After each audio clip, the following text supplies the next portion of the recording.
Hay documentos que nunca debieron encontrarse, papeles que revelan verdades tan perturbadoras que fueron ocultadas, no por accidente, sino por diseño deliberado. Este es el testimonio de uno de esos documentos, un libro de registro que permaneció escondido durante casi un siglo dentro de las paredes de una mansión derruida en el corazón de Mississippi. Cuando por fin salió a la luz en 1952, dejó al descubierto un sistema tan meticulosamente planificado y ejecutado que puso en duda todo lo que creíamos saber sobre el periodo inmediatamente posterior a la abolición. Sus páginas no contenían solo números. Contenían nombres, fechas y códigos que, una vez descifrados, revelaron lo que realmente les ocurrió a miles de personas que creían haber conquistado su libertad. Esta es la historia de cómo se descubrió ese libro, que guardaba en su interior y por qué algunas personas hicieron lo impensable para asegurarse de que jamás fuera leído. Thomas Whitfield tenía 28 años cuando aceptó el puesto de archivero asistente en la Mississippi Historical Society en abril de 1952. Graduado en Historia por la Universidad de Boston, había pasado los 3 años anteriores catalogando documentos de la Guerra Civil en bibliotecas del norte, un trabajo meticuloso, relativamente silencioso. La oferta de ir al sur llegó de forma inesperada, un breve telegrama de un hombre llamado Dr. Harold Vance, director de la sociedad, que buscaba a alguien con experiencia en la conservación de documentos antiguos. El salario no era extraordinario, pero la oportunidad lo intrigó. Thomas siempre había sentido que la verdadera historia del sur después de la guerra seguía contándose a medias, oscurecida por relatos oficiales y memorias selectivas. Su propio abuelo había combatido por la Unión y regresó a casa con historias que nunca encajaron del todo con el relato triunfal de una Unión preservada y una libertad concedida. Había huecos en la historia, sombras que los libros de texto no iluminaban lo suficiente. Thomas había construido su carrera académica explorando precisamente esas sombras. Aceptó el puesto y, 2 semanas después, se encontró conduciendo por caminos de tierra roja bajo el calor húmedo de Mississippi. El viaje desde Boston le había tomado 3 días. Condujo por Virginia, donde los campos de batalla se habían convertido en parques conmemorativos con marcadores ordenados y cañones preservados, por Carolina del Norte, donde la primavera cedía paso al inicio del verano. Por Carolina del Sur, donde la decadencia elegante de Charleston hablaba de un mundo que se había derrumbado menos de un siglo atrás. Mississippi era distinto. El peso de la historia se sentía más denso allí, más presente. Pequeños pueblos con escaparates descoloridos bordeaban las carreteras. Los campos de algodón se extendían hasta el horizonte, las plantas aún estaban bajas a finales de abril, todavía lejos de la extensión blanca y coronada que serían en agosto. Hombres y mujeres negros trabajaban en esos campos, doblados bajo el sol en posturas que parecían no haber cambiado desde los daguerrotipos que Thomas había catalogado, imágenes de antes de la guerra. Pasó junto a casas de plantación, algunas restauradas a la gloria antebellum, otras desmoronándose en ruinas pintorescas. Pasó iglesias, con sus campanarios blancos recortados contra cielos azules. Pasó pequeños cementerios donde los monumentos confederados se alzaban más altos que las lápidas circundantes, como si los soldados muertos exigieran ser recordados por encima de todos los demás.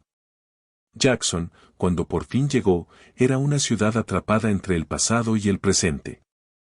El edificio del Capitolio Estatal dominaba el horizonte, con su cúpula brillando bajo el sol de la tarde. Pero a su alrededor había vecindarios que se veían cansados, desgastados, aún recomponiéndose de guerras tanto militares como económicas. La ciudad había sido incendiada durante el conflicto y, en cierto modo, Thomas pensó que todavía llevaba esas cicatrices. Primero encontró su apartamento, una unidad modesta en el segundo piso de un edificio cerca del centro, con techos altos y ventanas que no cerraban del todo bien. La casera, la señora Pritchard, era una viuda de unos 60 años que le informó que no permitía licor, música alta ni visitas nocturnas de carácter dudoso. Escuchó su acento de Boston con recelo, pero aceptó el primer mes de alquiler con una eficiencia aprendida. La sociedad histórica ocupaba un edificio de ladrillo modesto en una calle lateral, discreto y fácil de pasar por alto. Thomas llegó un lunes por la mañana, con el coche cargado con las pocas pertenencias que había traído al sur.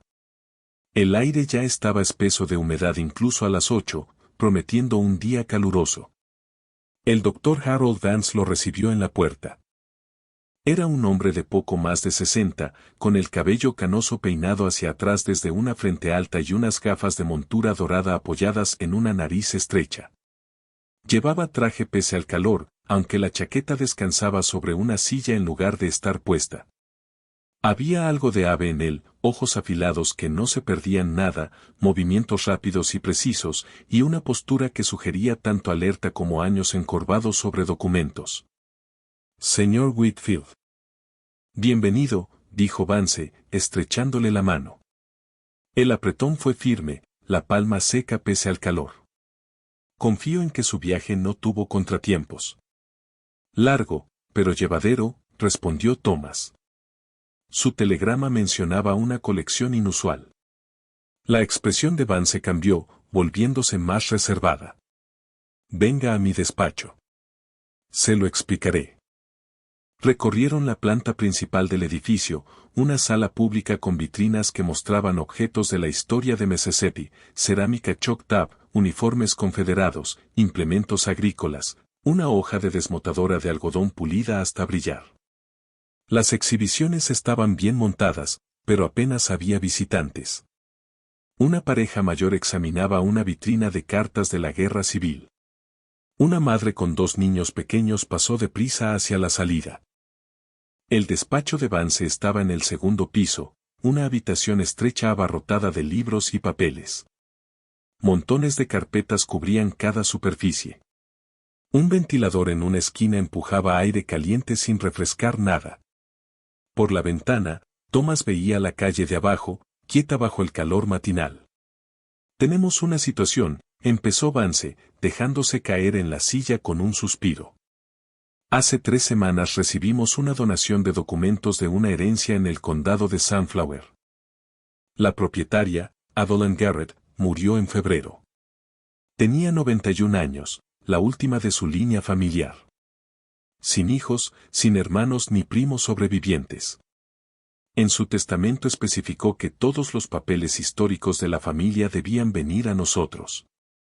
Sacó una carpeta y extrajo varias páginas. La familia fue prominente antes de la guerra. Robert Garrett, el abuelo de Evelyn, poseía una de las mayores plantaciones algodoneras de la región del Delta, más de 3,000 acres en su apogeo. Los documentos abarcan casi 100 años, de 1820 hasta comienzos de este siglo. ¿De cuánto material estamos hablando?, preguntó Thomas. 43 cajas, dijo Vance. Aproximadamente 20,000 documentos individuales. Se quitó las gafas y las limpió con un pañuelo. Su tarea es catalogarlo todo, evaluar el valor histórico y preparar los elementos más significativos para un archivo permanente. Es un proyecto de 6 meses como mínimo, quizá más. Thomas sintió esa emoción familiar. Era exactamente el tipo de trabajo que le gustaba, hundirse en material histórico en bruto, reconstruir relatos a partir de fragmentos. ¿Cuándo puedo empezar? De inmediato, si quiere. Le enseñaré el cuarto de almacenamiento.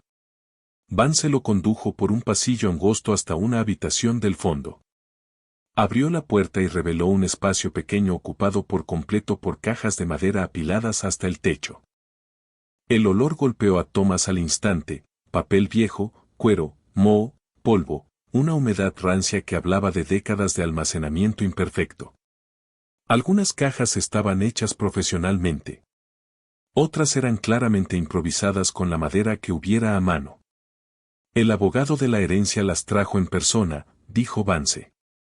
Se le notaba incómodo. Hizo varios comentarios sobre la privacidad de la familia, sobre manejar ciertos materiales con discreción. Cuando le pedí que fuera más específico, se volvió evasivo. Dijo que lo entenderíamos cuando examináramos la colección. Thomas entró en la habitación y pasó la mano por una de las cajas. La madera era áspera, astillada en algunos puntos. ¿Y usted no ha empezado a catalogar todavía?, preguntó Thomas. Hice una revisión preliminar, respondió Vance. Abrí tal vez 6 o 7 cajas, solo para evaluar el contenido general. Registros comerciales, correspondencia personal, documentos legales. Material estándar para una familia adinerada de esa época. Vaciló. Pero hubo cosas que me parecieron extrañas. Contratos con términos inusuales.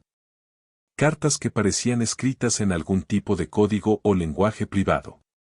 Nada concluyente, pero lo suficiente para pensar que necesitábamos a alguien con experiencia especializada.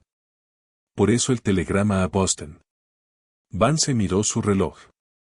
Tengo una reunión de la junta esta tarde, pero puede empezar si quiere. Tómese su tiempo con la evaluación inicial. Tome notas de cualquier cosa que le parezca significativa. Hablaremos de sus hallazgos al final de cada semana.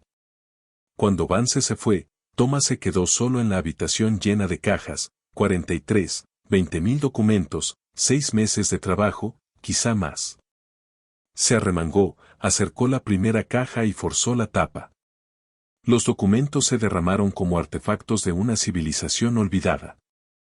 Thomas trabajó con método, creando categorías a medida que avanzaba: correspondencia personal, registros comerciales, documentos legales, registros de propiedad, cuentas domésticas.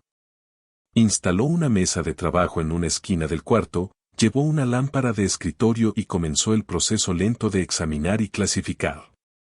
Los documentos más antiguos databan de la década de 1820, cartas del padre de Robert Garrett hablando de la compra de tierras en Mississippi, entonces aún una región fronteriza.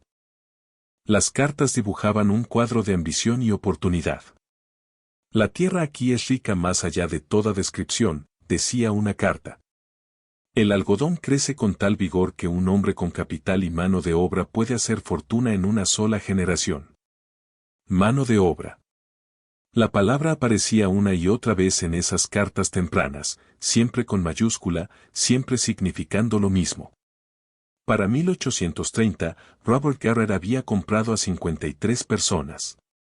Para 1840, ese número había crecido a 118. Para 1850, 207. Los libros de cuentas los registraban con el mismo detalle clínico que al ganado: nombres, edades, descripciones físicas, habilidades, valores. Thomas ya había visto documentos así en archivos del norte, pero siempre a distancia, como piezas históricas separadas de su contexto inmediato. Aquí, rodeado por los restos acumulados de la familia que había poseído a esas personas, la realidad se sentía más cercana, más visceral. Encontró cartas de 1852 que discutían la compra de una mujer llamada Catherine y sus 3 hijos. El vendedor elogiaba las habilidades de Catherine como costurera y cocinera. El precio era de $600 por la familia. Thomas se quedó mirando esa cifra, intentando reconciliar el número con los seres humanos que representaba. Los documentos de la década de 1850 mostraban la plantación en su apogeo. Registros detallados de cosechas revelaban una producción de algodón que aumentaba año tras año. Los libros contables listaban gastos en herramientas, edificios, ganado y, de forma escalofriante, recompensas por fugitivos capturados. Una entrada de 1857, $25 pagados a Jeff Patterson por la devolución de Gabriel, recapturado en Vicksburg. Había inventarios que listaban personas junto a muebles. En la casa principal, una mesa de comedor de caoba, 12 sillas, un aparador, un servicio de té de plata. Al servicio del hogar, Rose, cocinera, 34 años. Marta, ama de llaves, 41. Lucy, doncella personal, 19. Thomas atravesó esa primera semana en un estado de inquietud contenida. Había estudiado esa historia, la entendía en lo intelectual, pero sostener los documentos reales, ver la caligrafía de quienes habían tratado a otros seres humanos como propiedad, la volvía aterradoramente concreta. El miércoles por la tarde, encontró un libro de registro de 1859 que lo dejó helado. Se titulaba Registro de Cría y contenía entradas que seguían nacimientos, anotaban parentescos y registraban tasas de mortalidad infantil. Las notas eran impersonales. Rose dio a luz a un niño el 14 de marzo. Sano. Añadido al grupo de la guardería. El bebé de Marta murió en la noche. Causa incierta. Thomas apartó el libro y salió afuera, necesitaba aire. La calle estaba quieta bajo el calor de la tarde. Pasaron unos pocos coches. Una mujer caminó con una cesta de compras, el presente cotidiano existiendo junto a este horror documentado del pasado. Volvió a entrar. Había más que catalogar. Los documentos de los años de la guerra civil contaban una historia de ansiedad creciente. Las cartas de 1861 eran optimistas, seguras de una rápida victoria sureña. Para 1862, el tono había cambiado, preocupación por reveses militares y presión económica. Para 1863, había miedo real. Una carta de Robert Garrett a su hermano, fechada en mayo de 1863, las fuerzas de Lincoln se vuelven más audaces cada día. Oímos informes de plantaciones abandonadas mientras avanzan los federales. Algunos de nuestros gente ha desaparecido, se han ido hacia las líneas de la Unión buscando falsas promesas de libertad. He aumentado la seguridad y la disciplina para evitar más pérdidas. Otra carta de enero de 1864, la situación se vuelve desesperada. La mitad de nuestras manos capaces ha huido. Los que quedan están cada vez más desafiantes. Temo lo que ocurrirá si las tropas federales llegan tan lejos. No solo la derrota, sino una completa conmoción social. El orden natural que nos ha sostenido está bajo ataque. Thomas anotó el lenguaje, orden natural, como si la esclavización de seres humanos estuviera dictada por la propia naturaleza. Los documentos de 1865 eran escasos. Una carta breve de abril, se terminó. Lee se ha rendido. Todo lo que construimos, todo lo que fuimos, se ha ido. No sé cómo seguiremos adelante. Pero siguieron, y los documentos de los meses posteriores a la guerra mostraron cómo. Fue el viernes por la tarde, casi al final de su tercera semana, cuando Thomas hizo el descubrimiento que lo cambiaría todo. Para entonces ya tenía un ritmo. Cada mañana llegaba a las 8, catalogaba hasta el mediodía, almorzaba rápido en un diner de la calle, volvía al trabajo hasta las 6 o 7 de la tarde. Había procesado aproximadamente la mitad de la colección, 21 cajas, unas 10.000 piezas. El alcance del material se volvía evidente, no era solo un archivo familiar, sino un registro completo de una economía de plantación desde su fundación hasta su declive.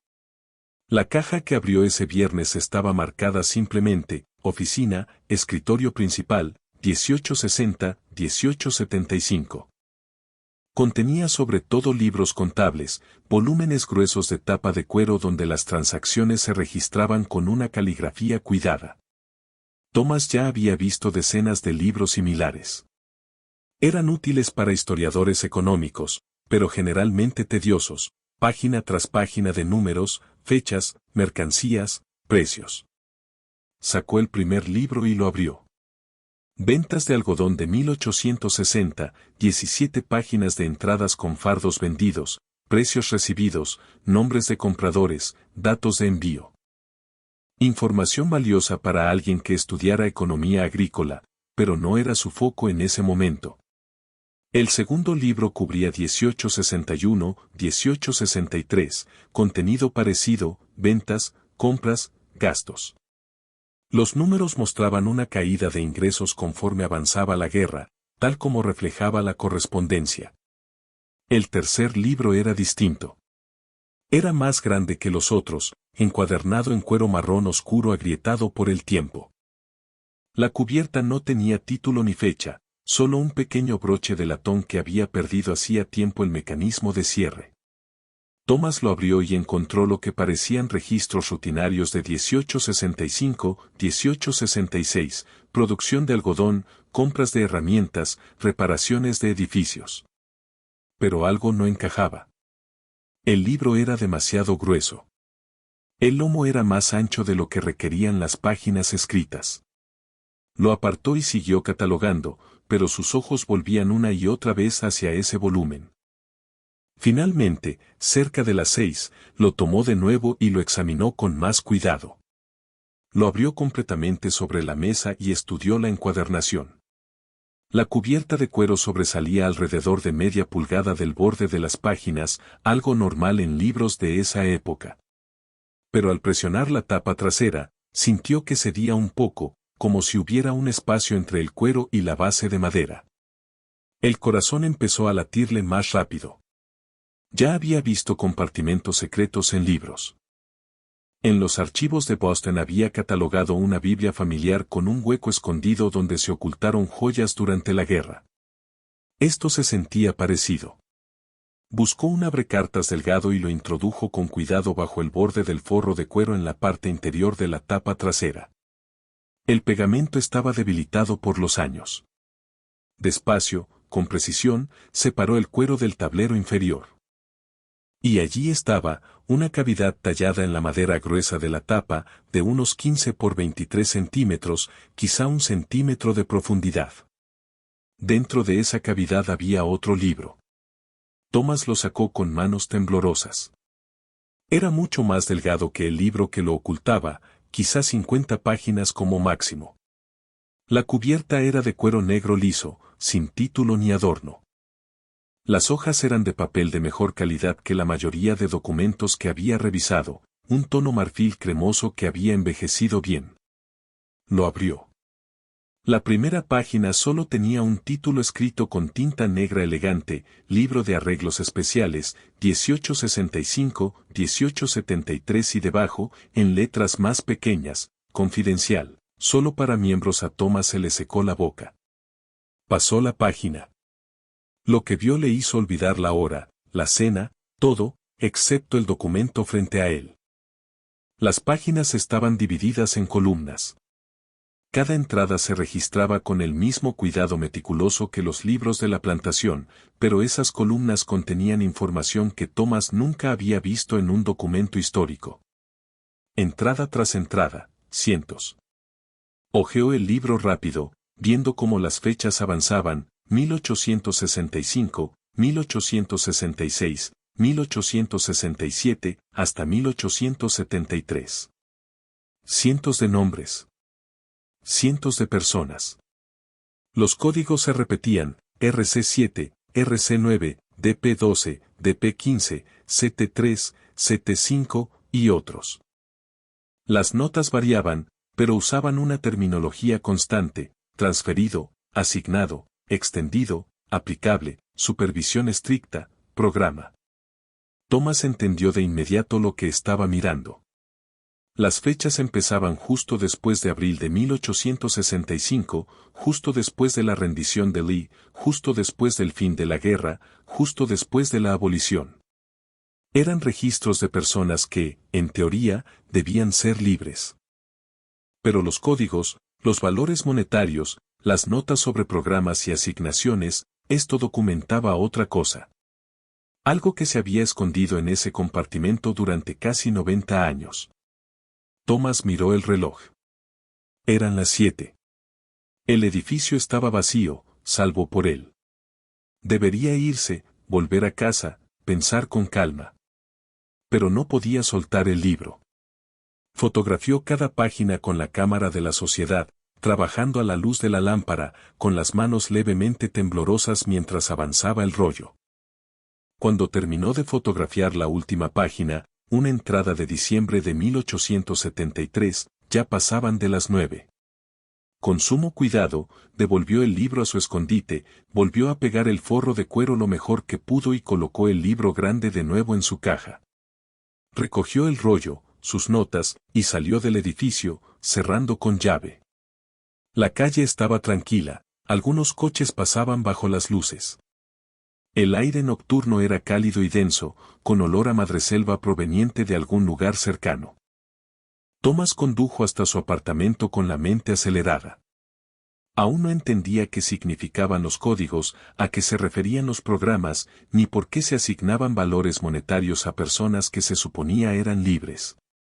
Pero entendía lo suficiente para saber que era algo enorme, evidencia de algo deliberadamente oculto. En su apartamento, extendió las notas sobre la pequeña mesa del comedor y empezó a ordenar lo que sabía. El libro estaba escondido, lo que sugiere que su contenido era secreto, quizá ilegal. Las fechas empezaban inmediatamente después de la abolición. Las entradas registraban personas con códigos, valores y datos de colocación. La frase solo para miembros sugería un grupo organizado. El registro meticuloso implicaba una operación sistemática. Thomas trabajó hasta tarde, clasificando los códigos, marcando patrones, haciendo listas de términos repetidos. Se quedó dormido sobre la mesa, con la cabeza apoyada en los brazos, rodeado de fotografías de páginas que documentaban algo que los originales jamás quisieron que se revelara.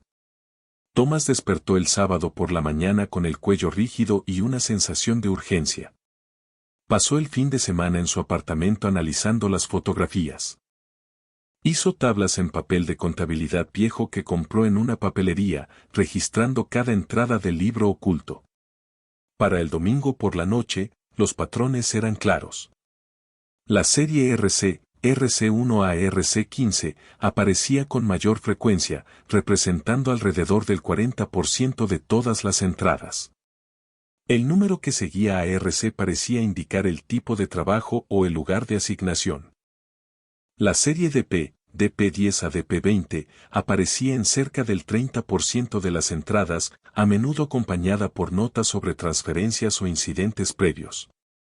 La serie CT1 a CT10, aparecía en aproximadamente el 20% de las entradas y casi siempre se asociaba con individuos más jóvenes. Las notas mencionaban con frecuencia menores o aprendizaje. Otros códigos aparecían con menos frecuencia, FS, TR, SR, cada uno con su propio sistema de numeración. Los valores monetarios iban de 180 a $800 y la mayoría se situaba entre 350 y 550. Thomas notó que ciertos códigos se asociaban con valores más altos, los DP promediaban $475, los RC 420 y los CT 310. Eran cantidades elevadas para 1865. Para comparar, Thomas sabía que un jornalero agrícola podía ganar 15 a $20 al mes. Esto no eran salarios. Eran demasiado altos y demasiado irregulares. Thomas no quería terminar ese pensamiento, pero la evidencia era imposible de ignorar. Parecían precios de compra. Las notas contenían frases recurrentes. Transferido a programa aparecía 147 veces. Contrato extendido aparecía 98 veces. Familia aplicable aparecía 73 veces. Supervisión estricta aparecía 54 veces. Término de aprendizaje aparecía 67 veces. Problemas disciplinarios previos aparecía 41 veces. Reasignación requerida aparecía 29 veces. Thomas armó una línea de tiempo. Las entradas comenzaban en mayo de 1865 y alcanzaban su punto máximo en los meses de verano de 1865 y 1866. Después, la frecuencia disminuía, pero continuaba de forma constante hasta 1873, cuando se detenía de golpe. Hizo listas de apellidos mencionados en las notas de transferido a Harrison aparecía 31 veces. Peterson 28. Douglas 24. Warren 19. Finch 17. No eran nombres de pila. Eran apellidos, personas, o quizá lugares, a los que se transfería a individuos. Para cuando Thomas regresó a la Sociedad Histórica el lunes por la mañana, ya tenía una hipótesis de trabajo. Pero necesitaba más pruebas. Necesitaba encontrar documentos que explicaran los códigos, identificaran los nombres y revelaran qué sistema estaba registrando ese libro. Volvió a las cajas con un propósito nuevo. Thomas pasó la mañana de lunes buscando de manera sistemática en las cajas que aún no habían sido catalogadas, tratando de hallar cualquier cosa que conectara con el libro secreto. Encontró documentos comerciales rutinarios, correspondencia personal, cuentas domésticas, nada fuera de lo común. Entonces, en una caja marcada documentos legales, varios, los encontró. Contratos, docenas, quizás cientos, atados en paquetes con cintas desteñidas. El papel tenía apariencia oficial, formularios impresos con espacios en blanco completados a mano. Thomas desató el primer paquete y empezó a leer. Los contratos se titulaban Acuerdo de Servicios Laborales y estaban fechados entre 1865 y principios de la década de 1870. Cada uno seguía el mismo formato básico. Este acuerdo, celebrado el día de 1865, entre propietario, en adelante, el empleador, y trabajador, en adelante, el empleado, establece los siguientes términos: el empleado aceptaba trabajar exclusivamente para el empleador en la capacidad que éste designe. Residir en la propiedad del empleador durante la vigencia del acuerdo. No abandonar la propiedad sin permiso escrito del empleador. Acatar todas las instrucciones razonables y someterse a disciplina razonable. Trabajar las horas que sean habituales para el tipo de labor asignada. Cuidar todas las herramientas y bienes confiados a su cargo. El empleador aceptaba proporcionar vivienda apropiada a la condición del empleado. Raciones de comida suficientes para la salud. Atención médica básica cuando fuera necesaria. Un salario de cantidad por mes. Y entonces venían las condiciones adicionales: el salario se pagaría al final de cada año, no mensualmente. Se harían deducciones por vivienda, $3 al mes, comida, $8 al mes, atención médica, costo real, ropa, costo real, herramientas, costo real, daños a la propiedad, valor tasado. Si el empleado abandonaba antes de que terminara el plazo, todos los salarios quedaban confiscados y el empleado sería responsable por daños equivalentes al valor restante del contrato. El empleador retenía el derecho de transferir el contrato a otra parte con intereses similares. Cualquier disputa sería resuelta por un magistrado local seleccionado por el empleador. Si el empleado tenía familiares que también entraban en acuerdos, dichos acuerdos se considerarían vinculantes de manera conjunta. Thomas leyó contrato tras contrato, con el estómago tensándose con cada uno. En la superficie, parecían legítimos, acuerdos de empleo entre terratenientes y trabajadores libres. Pero los términos, hizo cálculos rápidos. Si alguien ganaba $12 al mes, pero tenía deducciones de $11 al mes, 3 por vivienda, 8 por comida, le quedarían solo $12 al año, suponiendo que no hubiera otras deducciones por ropa, atención médica, herramientas o daños. En la práctica, era fácil que terminaran debiendo dinero en lugar de ganarlo. Las cláusulas sobre abandonar el trabajo eran especialmente perversas. Irse antes de tiempo significaba perderlo todo, años de labor sin compensación, y además quedar obligado a daños que podían fijarse por cualquier cantidad. La cláusula sobre familiares vinculados era una trampa todavía más profunda. Si tu cónyuge o tus hijos también estaban bajo contrato, no podías irte sin abandonarlos. Si un miembro de la familia violaba su contrato, toda la familia podía enfrentar castigos. Y entonces Thomas notó algo que le heló la sangre. En la esquina superior derecha de muchos contratos, escrito a lápiz, había códigos. Sacó varios contratos y los comparó. Un contrato de Sarah Miller, fechado el 12 de mayo de 1865, llevaba el código RC7. Revisó sus notas del libro secreto, Sarah M., fechada el 14 de mayo de 1865. Código RC7. Las fechas no coincidían exactamente, pero estaban cerca, a pocos días, y los códigos eran idénticos. Thomas extendió docenas de contratos sobre la mesa y comenzó a cruzarlos con sus fotografías del libro oculto. Una y otra vez, encontró coincidencias. Joseph Kendrick, contrato fechado el 1 de junio de 1865. Joseph Kendrick, contrato fechado el *1 de junio de 1865. Código *DP12. Joseph K., entrada en el libro mayor del *3 de junio de 1865. Código *DP12. Hannah Travis, contrato fechado el *26 de junio de 1865. Código *RC7. Hannah T., entrada en el libro mayor del *28 de junio de 1865. Código *RC7. Daniel Robinson, contrato fechado el *30 de junio de 1865. Código *RC9. Daniel R., entrada en el libro mayor del *2 de julio de 1865. Código *RC9.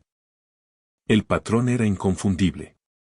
Quienes firmaban esos contratos eran las mismas personas que aparecían registradas en el libro secreto.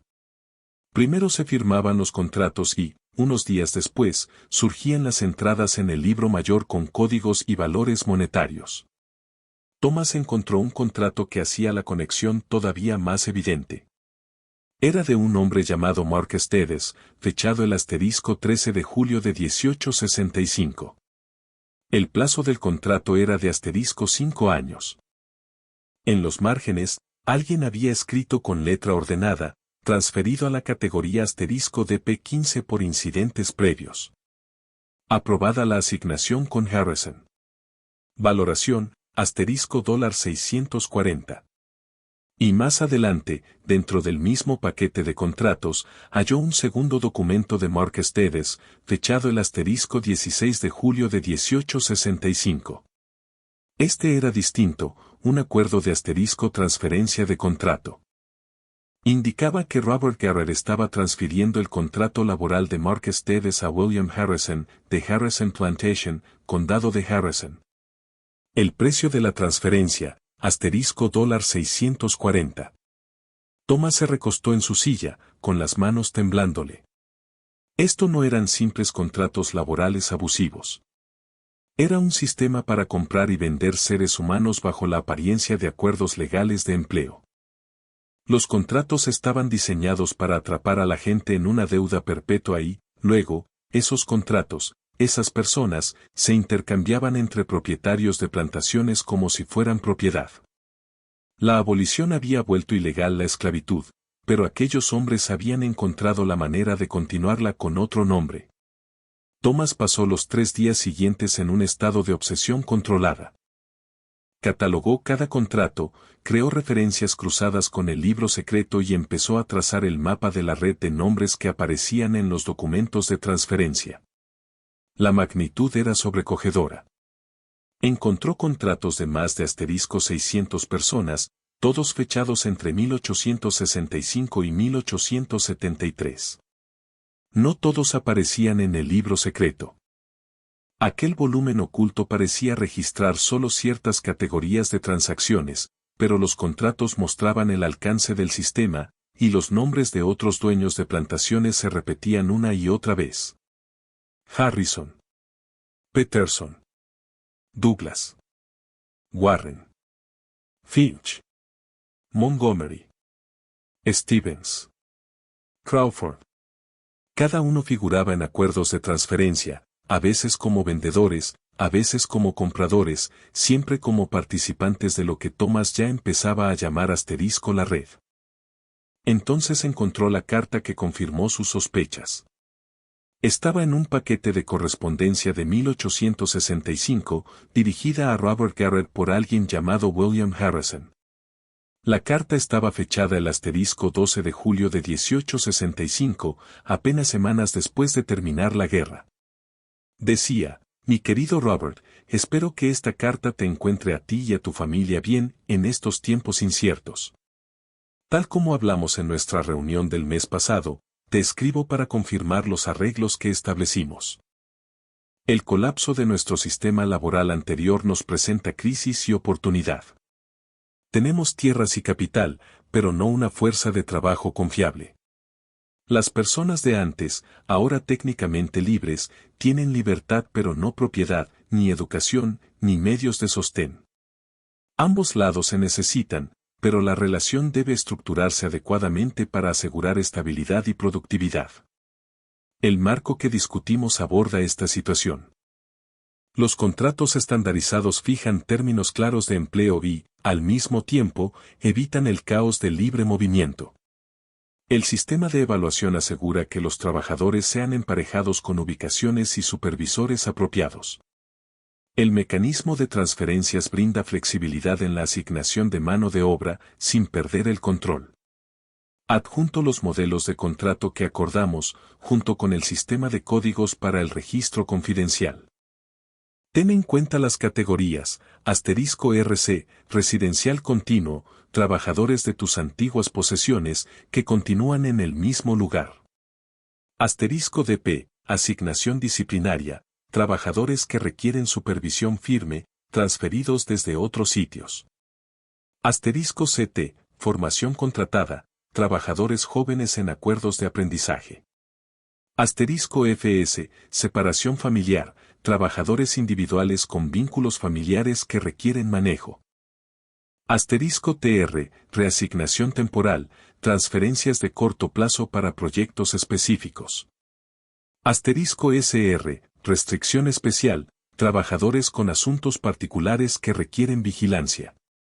El sistema de códigos nos permite mantener registros privados de transacciones y evaluaciones sin atraer atención no deseada hacia nuestros arreglos. El papeleo oficial muestra únicamente contratos legales de empleo. Nuestros libros privados registran la información más detallada necesaria para una gestión eficaz. He hablado con Peterson, Douglas, Warren y Finch. Todos están de acuerdo y ansiosos por participar. Propongo formalizar nuestra cooperación con reuniones regulares para coordinar esfuerzos y compartir información sobre trabajadores problemáticos o prácticas exitosas. Nuestra primera reunión será en mi hacienda el día 15 del próximo mes. Espero que asistas. La discreción es fundamental.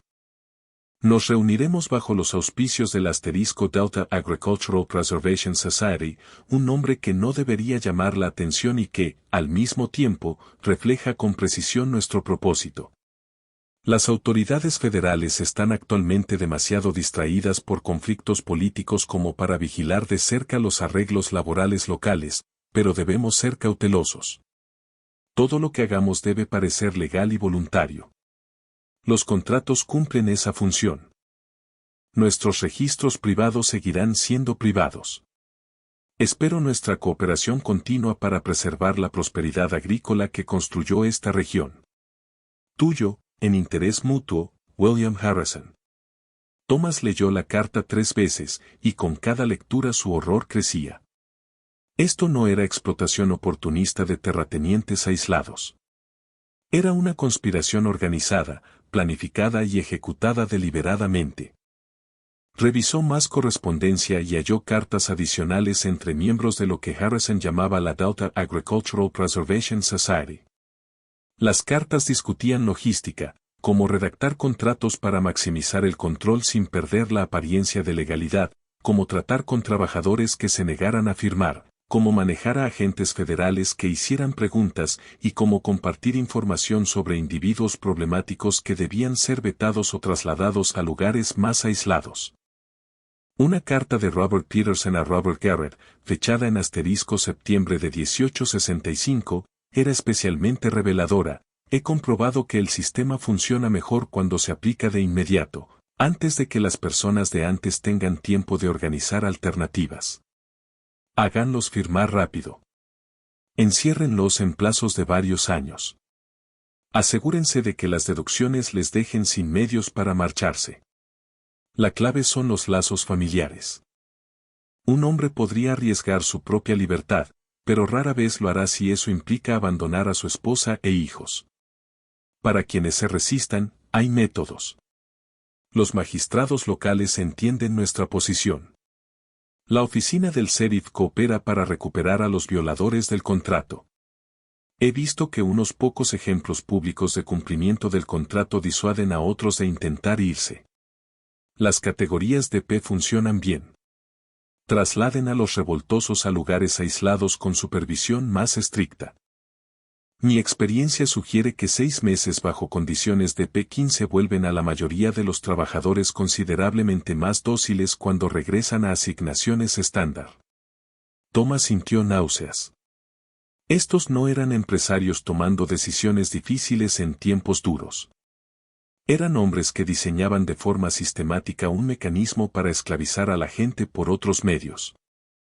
Encontró más pruebas, una lista de miembros de la Delta Agricultural Preservation Society, con 23 dueños de plantaciones de 5 condados de Mississippi. Actas de sus reuniones, donde discutían estrategias de gestión laboral. Registros financieros que mostraban cuotas y aportes a un fondo común usado para resolución de problemas, lo que parecía significar sobornar a funcionarios locales y contratar hombres para recuperar a trabajadores que huían violando contratos. El sistema que habían creado era integral. 1. Fase de reclutamiento, acercarse de inmediato a las personas recién liberadas, ofrecer contratos de empleo con términos que sonaran razonables. 2. Fase de atrapamiento, asegurar que los términos hicieran imposible irse, acumulación de deuda, ataduras familiares, sanciones legales. 3. Fase de control, supervisión estricta, movimiento limitado, disciplina severa ante infracciones. 4. Mecanismo de transferencia, intercambiar trabajadores entre miembros de la red según necesidades y conducta. 5. Protección legal, mantener la fachada de empleo voluntario mientras se usan contratos, funcionarios locales e intimidación para forzar el cumplimiento. Y el libro secreto lo documentaba todo, no la versión oficial de contratos voluntarios, sino la realidad, personas recibiendo códigos, valores monetarios y siendo transferidas como propiedad entre los miembros de la red. Thomas encontró entradas en el libro que mostraban la evolución del sistema. Las primeras, de 1865-1866, eran directas, la persona firmaba contrato, recibía un código, ingresaba al sistema. Pero las entradas posteriores mostraban complicaciones. Detrás de cada registro había una persona, alguien que creyó que la libertad estaba llegando y terminó atrapado en una nueva forma de servidumbre.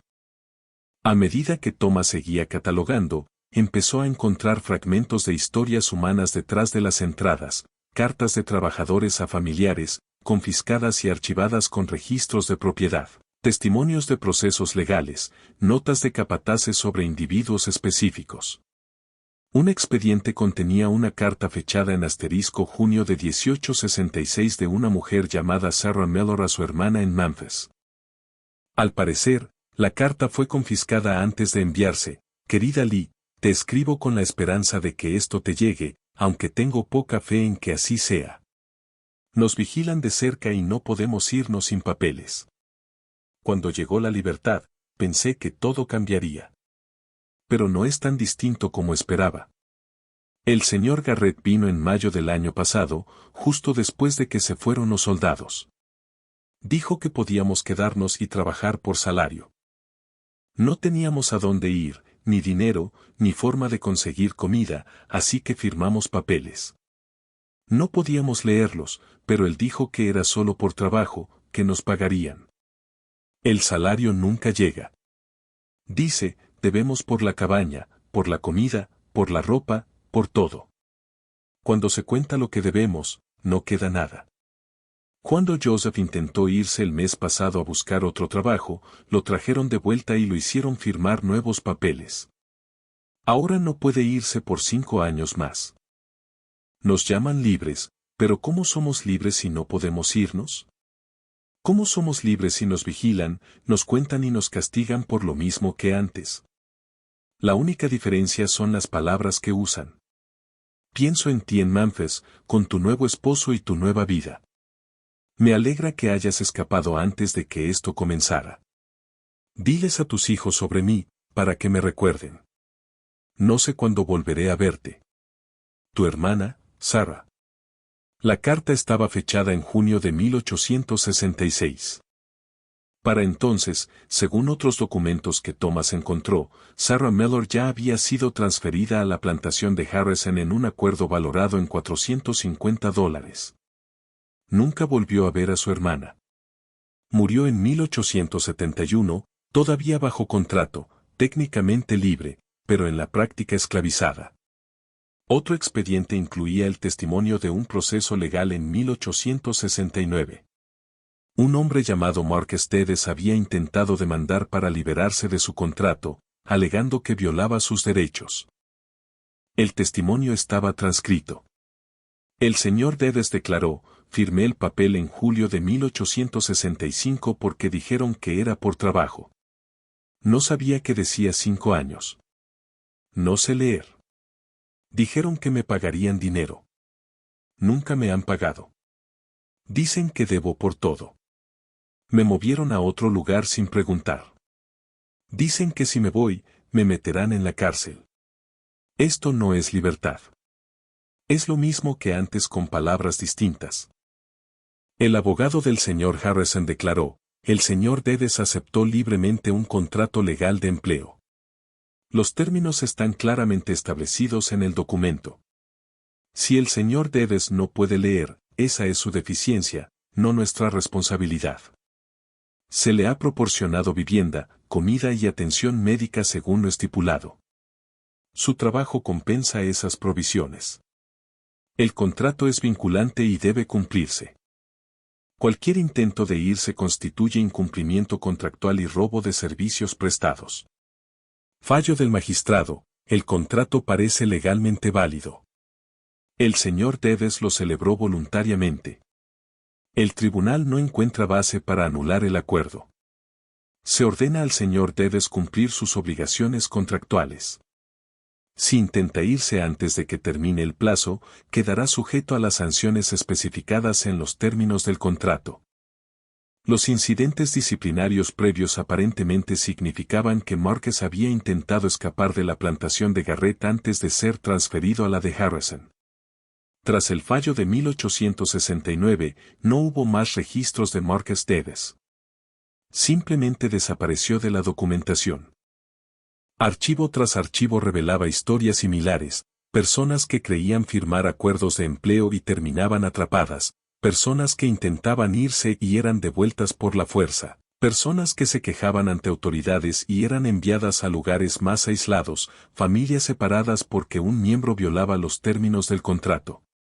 Thomas encontró una serie especialmente desgarradora relacionada con Hannah Travis y sus 3 hijos.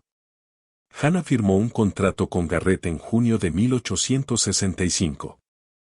Sus 3 hijos, de 7, 9 y 12 años, fueron inscritos al mismo tiempo en acuerdos de aprendizaje que los obligaban a trabajar hasta los 21. El contrato de Hannah era por 5 años. Cuando venció en 1870, pidió irse con sus hijos, pero a los aprendizajes de los niños aún les quedaban años por cumplir.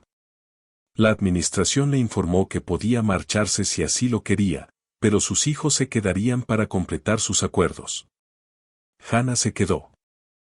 Thomas encontró una nota en el registro diario de un capataz, fechada en julio de 1870, se informa a Hannah Travis que es libre de irse.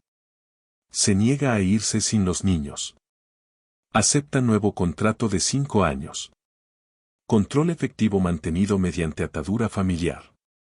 Hannah Travis aparecía 3 veces en el libro secreto.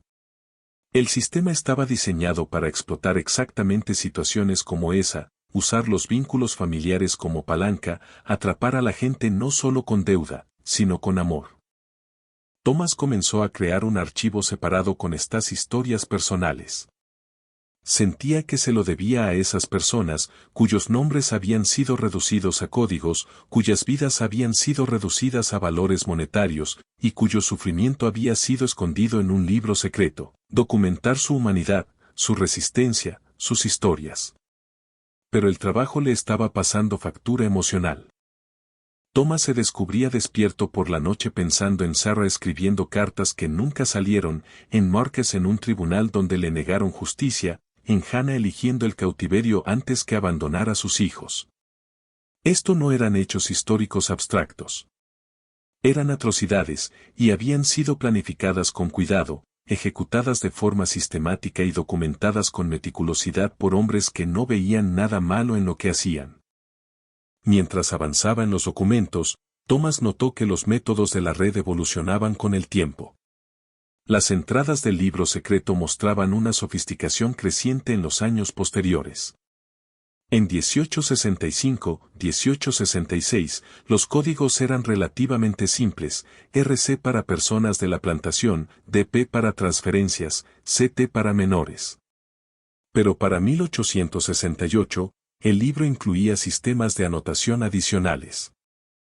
Alguien, probablemente Robert Garrett, había añadido columnas para registrar cantidad de renovaciones de contrato, total de años bajo obligación, familiares dentro del sistema, incidentes disciplinarios, evaluaciones de productividad y un nivel de riesgo calificado del 1 al 25.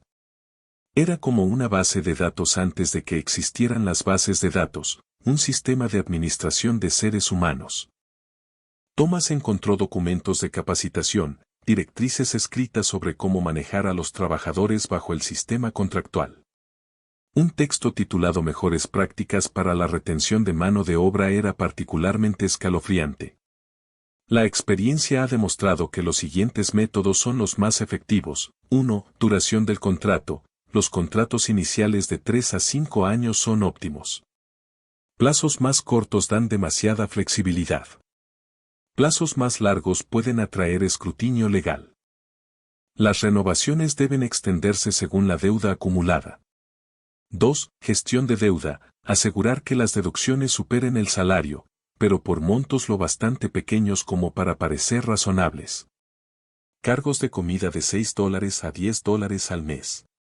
Cargos de vivienda de $2 a $4 al mes.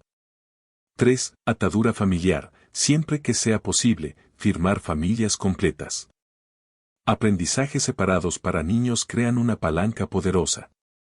4. Restricción de movilidad, exigir permiso escrito para cualquier salida de la propiedad. Registrar todos los movimientos. Trabajadores encontrados fuera sin permiso deben enfrentar extensiones de contrato como sanción. 5. Control de información. Limitar el contacto con terceros.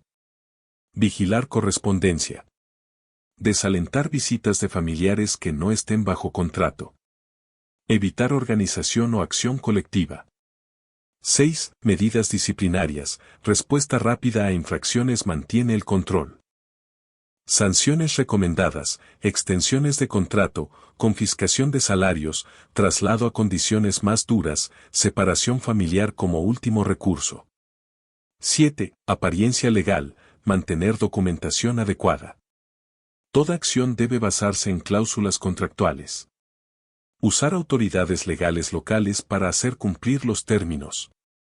Presentar el sistema como una relación laboral legítima. 8. Cooperación de la red, compartir información sobre trabajadores problemáticos. Apoyarse mutuamente en la ejecución de contratos. La coordinación regular evita que los trabajadores escapen moviéndose entre propiedades. Thomas sintió náuseas al leerlo. Era un manual de opresión, escrito con la misma calma profesional que un almanaque agrícola o una guía de contabilidad. Y lo que lo hacía aún más perturbador era que funcionaba. El libro mostraba el sistema operando con una eficiencia brutal. De las 600 personas cuyos contratos Thomas había encontrado, solo pudo documentar 17 que escaparon con éxito antes de que expiraran. Algunas murieron bajo contrato, el libro lo anotaba con entradas simples, fallecido. Contrato terminado. Algunas completaron sus plazos. Pero la mayoría quedó atrapada, encadenada a renovaciones, acumulando deuda, vigilada y controlada. La membresía de la red también creció. Thomas encontró documentos que mostraban que para 1870 los 23 miembros originales se habían convertido en 37. Dueños de plantaciones de condados vecinos se enteraron del sistema y pidieron unirse. La Daughter Agricultural Preservation Society estableció procedimientos formales, cuota de ingreso de $500, acuerdo para usar contratos estandarizados, participación en intercambio de información, apoyo a la ejecución de contratos, registro confidencial con sistemas de códigos aprobados y asistencia a reuniones trimestrales de coordinación. La sociedad incluso creó comités, asuntos legales, gestión de relaciones con tribunales locales y fuerzas del orden. Asignación de mano de obra, coordinación de transferencias entre miembros. Disciplina y control, manejo de asuntos de cumplimiento. Relaciones externas, gestión de interacciones con autoridades federales. Comprendió Thomas, una empresa criminal sofisticada disfrazada de asociación empresarial agrícola. Pero para 1872 empezaron a aparecer grietas. Thomas encontró correspondencia que reflejaba una ansiedad creciente. Una carta de Harrison a Garrett, marzo de 1872, la presencia federal está aumentando. Hacen más preguntas sobre condiciones laborales. Debemos ser más cuidadosos con la documentación. Sugiero limitar los registros escritos de nuestros arreglos más sensibles. Otra carta de Peterson a Garrett, agosto de 1872, varios trabajadores han escapado al norte y, al parecer, están contando sus historias a organizaciones abolicionistas. Se habla de nuevas investigaciones federales. Tal vez debamos modificar prácticas o arriesgarnos a quedar expuestos. Actas de una reunión de la Daughter Agricultural Preservation Society, noviembre de 1872, discusión de vulnerabilidades legales, mayor escrutinio federal y recomendación de transitar gradualmente de la atadura contractual explícita a arreglos de aparcería más sutiles que lograran un control similar con menos riesgo legal. Las últimas entradas del libro secreto eran de diciembre de 1873. Después, nada. El sistema no terminó porque los dueños desarrollaran conciencia. Terminó porque el entorno legal y político cambió lo suficiente como para volver demasiado arriesgado el sistema contractual explícito. Pero Thomas encontró indicios de que muchos de los mismos hombres se pasaron a la aparcería, un mecanismo que atrapaba a los trabajadores mediante deuda y falta de oportunidades más que con contratos directos. Mecanismo distinto, resultado parecido. La RAD funcionó durante 8 años. Con base en contratos y entradas del libro, Thomas estimó que cerca de 3,000 personas quedaron atrapadas en ese sistema, 3,000 personas que creyeron que la libertad había llegado y descubrieron que estaban atadas con cadenas de papel en lugar de hierro. Thomas llevaba casi 3 semanas trabajando solo desde que descubrió el libro secreto. Lo había mantenido oculto, continuando con fotografías y documentación mientras se debatía sobre qué hacer. Una parte de él quería exponerlo todo de inmediato, publicar los hallazgos, contactar periódicos, gritarlo a los 4 vientos. Pero otra parte pedía cautela.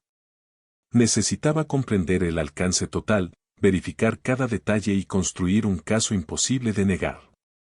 Y, si era honesto consigo mismo, también tenía miedo. Los hombres que operaron el sistema habían muerto, pero sus descendientes seguían en Mississippi y aún tenían poder e influencia.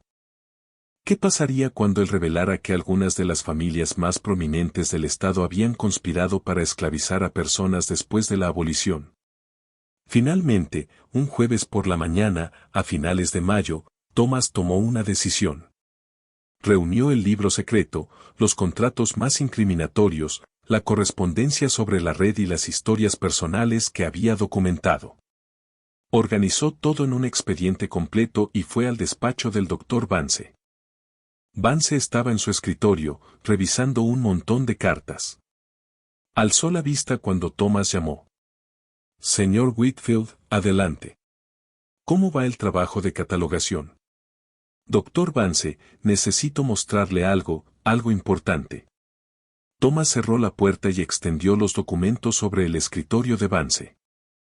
Explicó el hallazgo del libro oculto, los contratos con sus términos restrictivos, La correspondencia que revelaba a la Delta Agricultural Preservation Society y la evidencia de un sistema organizado para atrapar a personas liberadas y mantenerlas en servidumbre. Habló durante casi 30 minutos, guiando a Vance por la evidencia punto por punto. El hombre mayor escuchó en silencio, revisando los papeles con manos temblorosas. Cuando Thomas terminó, Vance se quitó las gafas y se frotó los ojos. Parecía más viejo, de pronto cansado. Temía que fuera esto, dijo Vance en voz baja. Thomas sintió un vacío en el estómago. ¿Usted lo sabía? No de manera concreta, no los detalles. Pero cuando llegó la donación, hubo inquietudes. Vance dejó las gafas sobre el escritorio. El abogado de Evelyn Garrett mandó una nota privada junto con los documentos de transferencia. Sugería que algunos materiales podían ser históricamente significativos, pero sensibles. No dijo cuáles. Yo asumí que serían documentos sobre esclavitud antes de la guerra. Eso ya es suficientemente terrible, pero al menos está reconocido históricamente. Señaló el libro. Esto es peor de lo que imaginé. ¿Qué hacemos?, preguntó Thomas. Vance guardó silencio un largo momento, mirando el libro secreto. Esa es la pregunta, ¿verdad? Esta evidencia expone crímenes, aunque los culpables hayan muerto. Señala a algunas de las familias más influyentes del Estado, familias cuyos descendientes todavía conservan poder e influencia. ¿Está sugiriendo que lo ocultemos? Thomas sintió que la rabia le subía al pecho. No, en absoluto. Pero le pido que considere las consecuencias de revelarlo.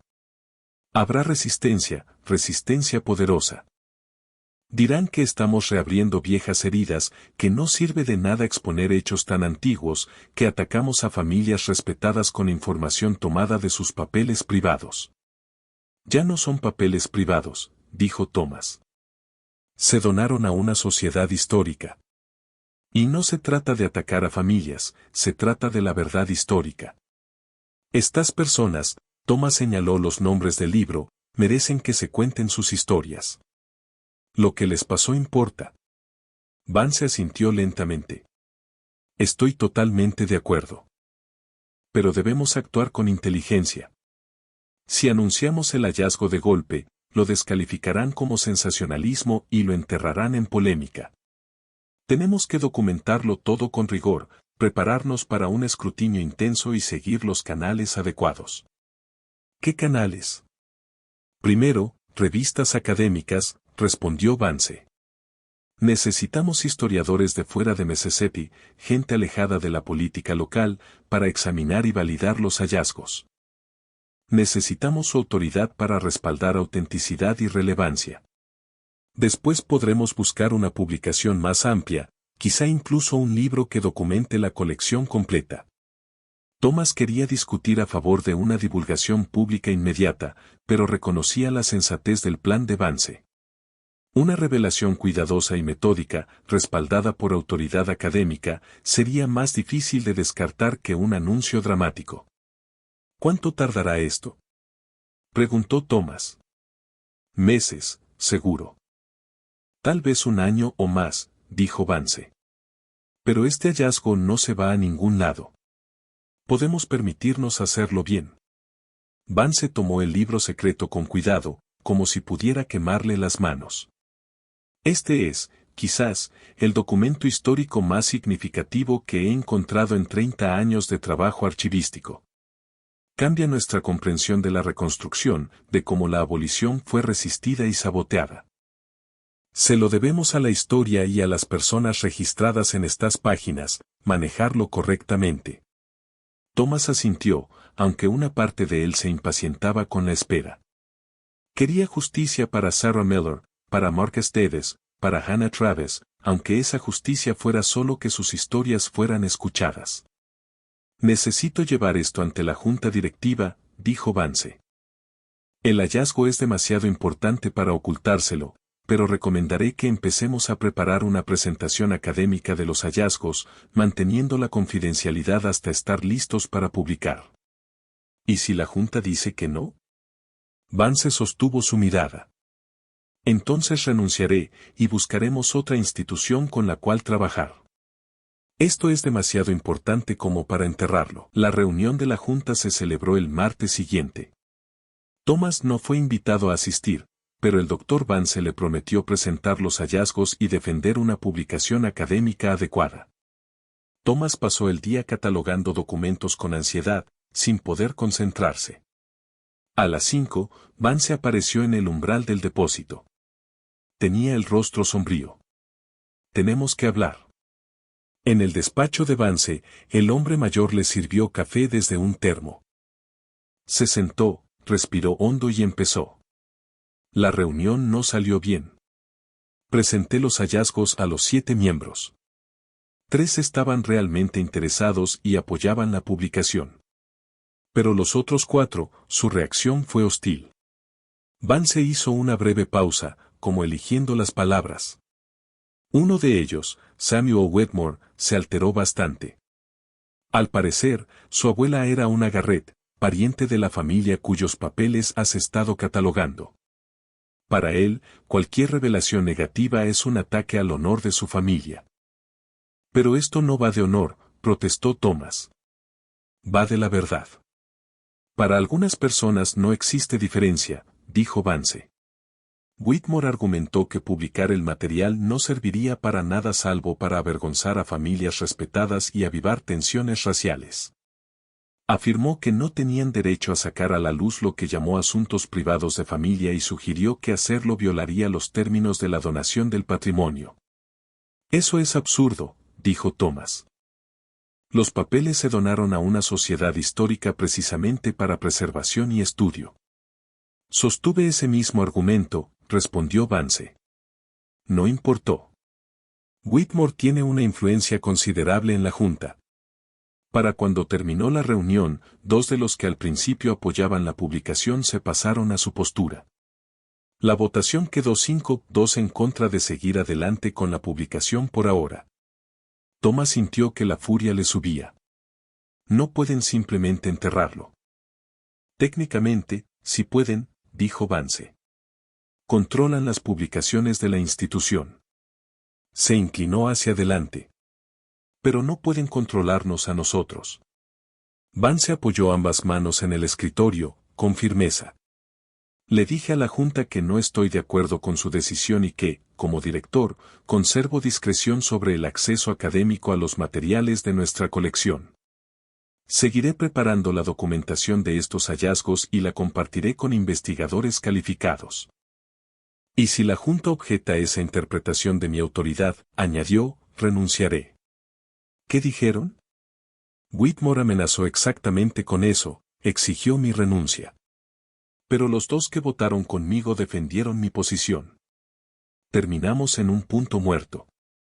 Sigo siendo director, por ahora, pero con la oposición clara de la mayoría. Entonces, ¿qué hacemos? Preguntó Thomas. Vance esbozó una leve sonrisa, más de desafío que de calma. Seguimos trabajando. Lo documentamos todo y empezamos a contactar a historiadores e instituciones fuera de Mississippi. La Junta controla esta institución, pero no controla todo el mundo académico. Durante la semana siguiente, Vance comenzó a hacer contactos discretos. Escribió a colegas de universidades del norte, historiadores especializados en la reconstrucción. Describió el hallazgo en términos generales, midiendo el interés por examinar los materiales. La respuesta fue abrumadoramente positiva. Cada historiador al que Vance contactó mostró un interés intenso en revisar los documentos. Varios empezaron a planear viajes a Jackson para ver la colección de primera mano. Pero la resistencia también iba en aumento. Thomas empezó a notar cambios sutiles en su entorno de trabajo. El conserje que siempre lo saludaba con alegría ahora evitaba mirarlo. La secretaria, antes servicial con los suministros, se volvió seca y poco útil. Escuchó conversaciones que se cortaban en seco cuando él se acercaba. Luego, una mañana, Thomas llegó y encontró que habían cambiado la cerradura del depósito. Su llave ya no funcionaba. Buscó al Dr. Vance, que estaba furioso. Whitmore está detrás de esto, dijo Vance. Convenció al encargado de mantenimiento de cambiar las cerraduras de varias salas, incluido el depósito de documentos, alegando que era una mejora de seguridad. Ya pedí una llave nueva para ti, pero tardará unos días. Está intentando bloquear el acceso a los documentos. Sí, dijo Vance, pero no lo está logrando. Yo tengo una llave maestra y te autorizo a trabajar en mi oficina con materiales traídos desde el depósito. Es menos práctico, pero tendrá que servir. Esa misma tarde, Thomas recibió una llamada telefónica en la sociedad. Un hombre que solo se identificó como un ciudadano preocupado le dijo que había gente observando y que ciertos asuntos históricos era mejor dejarlos en el pasado. La llamada terminó antes de que Thomas pudiera contestar. Thomas se lo contó a Vance. La expresión del hombre mayor se ensombreció. He recibido llamadas parecidas, dijo Vance. Quien sea que esté detrás de esto quiere intimidarnos. ¿Está funcionando conmigo?, preguntó Thomas. No, respondió Vance. Pero yo tengo 63 años y una pensión modesta ya asegurada. Tú tienes 28, con una carrera por delante. Entenderé si quieres dar un paso atrás. Thomas pensó en la carta de Sarah Miller, nunca enviada. En Markstead de pie en un tribunal donde le negaron justicia. En Hannah Traves eligiendo el cautiverio antes que abandonar a sus hijos. No voy a detenerme, dijo. La semana siguiente trajo una presión cada vez mayor. 2 miembros de la Junta pidieron formalmente el despido del Dr. Vance. Un periódico local publicó un artículo cuidadosamente redactado, pero claramente hostil, sobre materiales polémicos en la sociedad histórica y sobre si acusaciones contra familias respetadas servían fines académicos legítimos. La casera de Thomas, la señora Pritchard, mencionó que había recibido consultas sobre su inquilino por parte de personas preocupadas. No dio detalles, pero su trato se volvió más frío. Entonces comenzaron las amenazas legales. Thomas recibió una carta de un abogado que representaba a varias familias, descendientes de miembros de la Delta Agricultural Preservation Society. La carta afirmaba que cualquier publicación del material del patrimonio Garrett constituiría difamación, invasión de privacidad y mal uso de material donado. Exigía que Thomas cesara todo trabajo relacionado con los documentos y amenazaba con acciones legales si avanzaba hacia la publicación. Cartas similares llegaron al Dr. Vance y a la junta directiva. La respuesta de Vance fue reenviar copias a la American Historical Association y a la American Civil Liberties Union, que de inmediato expresaron su apoyo al derecho de los investigadores a examinar y publicar materiales históricos. Están desesperados, dijo Vance. Estas amenazas no tienen fundamento. Los documentos están legítimamente en nuestro poder. La investigación es académica, y la primera enmienda protege la publicación. Quieren intimidarnos o, al menos, frenarnos. Pese a la presión, empezaron a llegar especialistas para examinar los documentos. La profesora Alolana Wright, de Yale, fue la primera. Pasó una semana en Jackson revisando el libro secreto y los materiales relacionados. Su valoración fue inequívoca, los documentos eran auténticos, de gran importancia histórica y mostraban un esfuerzo sistemático por subvertir la abolición. Luego llegó el profesor James Morrison, de la Universidad de Chicago. Su especialidad eran los sistemas laborales de la era de la Reconstrucción. Pasó 3 semanas revisando cada contrato, comparándolos con documentos similares de otros estados, y construyendo un análisis de cómo la red de Mississippi encajaba en patrones más amplios de explotación. Ambos académicos comenzaron a preparar artículos para revistas especializadas. Ambos enfrentaron presiones. A Morrison lo llamaron a su universidad para preguntar por qué estaba atacando al sur. Pero los dos continuaron. Para finales de julio, Thomas y Vance habían reunido un paquete de documentación exhaustivo, fotografías de alta calidad de cada página del libro secreto, transcripciones de contratos y correspondencia clave, Análisis de la estructura y el funcionamiento de la red, información biográfica sobre sus miembros y las historias personales de quienes quedaron atrapados en el sistema. La profesora Wright los ayudó a preparar un artículo detallado para el Journal of American History. El artículo se tituló, La Delta Agricultural Preservation Society, estudio de casos sobre control laboral tras la abolición. El editor reconoció su importancia y aceleró la revisión por pares. En septiembre, el artículo fue aceptado para publicarse en el número de diciembre de 1952. Pero antes de que el artículo saliera, la historia se filtró de una manera inesperada. Se llamaba Margaret Foster y era periodista de investigación del Chicago Daily Tribune. Durante el último año había investigado un reportaje más amplio sobre prácticas laborales tras la Guerra Civil en el sur, entrevistas a descendientes de personas antes esclavizadas, expedientes judiciales, y patrones de explotación repetidos. Oyó rumores sobre documentos en Mississippi, susurros en círculos académicos acerca de un hallazgo importante que enfrentaba resistencia local. Hizo llamadas, contactó a especialistas y finalmente dio con el profesor Morrison, quien mencionó su trabajo con materiales en la Mississippi Historical Society. Margaret llegó a Jackson a principios de agosto, con credenciales de prensa y reputación de reporteo minucioso. Tenía 42 años, el cabello gris acero y ojos atentos. Al principio, el Dr. Vance dudó en hablar con ella. Estamos preparando una publicación académica, dijo.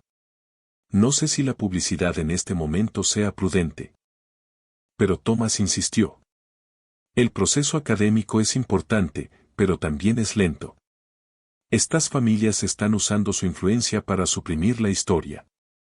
Una periodista de un gran periódico podría hacer que esa supresión fuera imposible. Tras discutirlo, decidieron darle acceso limitado, permitirle revisar materiales y hacer entrevistas, pero pedirle que no publicara nada hasta después del artículo académico. Margaret aceptó y pasó 2 semanas en Jackson realizando una investigación exhaustiva. Cruzó los documentos con censos, expedientes judiciales y registros de propiedad. Rastreó descendientes de personas nombradas en contratos. Localizó casos donde trabajadores intentaron impugnar acuerdos. Entrevistó a Thomas y a Vance y habló con los académicos que habían examinado el material. Intentó entrevistar a descendientes de los propietarios, pero la mayoría se negó. Una mujer anciana, Catherine Morrison, sí aceptó hablar. Era bisnieta de uno de los miembros de la red. Sé lo que hizo mi bisabuelo. Encontré contratos con términos terribles. Intenté hablar con mi familia, pero no quisieron escuchar. Prefieren fingir que no ocurrió. Pero ocurrió, y la gente merece conocer la verdad. El artículo de Margaret fue devastador por su detalle. No buscó sensacionalismo, presentó hechos y citó el libro secreto, los contratos y la correspondencia. Incluyó las historias de Sarah Miller, Mark Esteves, Hannah Travis y otras víctimas.